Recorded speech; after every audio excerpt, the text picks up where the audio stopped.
খোঁজ খবর কি কিছু রেখেছেন? ৩৮ বছর বয়সে এসেও নাইম ইসলাম যেভাবে ব্যাটিং করে যাচ্ছেন তাতে করে বলাই চলে নাইম ইসলাম যেন আবারও নতুন করে ফিরে এসেছেন।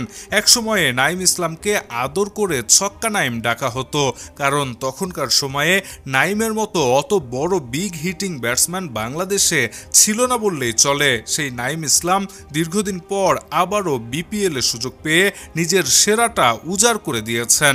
সোমবার দুর্বার রাজশাহীর বিপক্ষে চিটাগাং কিংসের হয়ে ওপেনিংয়ে নামেন নাইম ইসলাম। ওপেনিংয়ে নেমে দুর্দান্ত ব্যাটিং করতে থাকেন বাংলাদেশের একসময়ের দুর্দান্ত এই ব্যাটসম্যান। শেষ পর্যন্ত ৪১ বল খেলে ৫৬ রান করেন নাইম ইসলাম। ১৩৬ স্ট্রাইক রেটে ব্যাট করা নাইম ইসলাম এই ম্যাচে ছক্কা মেরেছেন ৩টি এবং ৪ মেরেছেন ৫টি। সর্বসাকুল্যে এই ম্যাচটি ১১১ রানের বড় ব্যবধানে জিতে যায় চিটাগং কিংস। দর্শক, বিপিএল এর এমন আলোচিত খবরের ভিডিওগুলো সবার আগে পেতে এখনই সাবস্ক্রাইব করে রাখুন ইবিডি নিউজে। সেই সঙ্গে আমাদের ফেসবুক পেজটিতে ফলো করে দিতে ভুলবেন না। কথা হবে পরবর্তী ভিডিওতে, সে পর্যন্ত ভালো থাকবেন। ধন্যবাদ।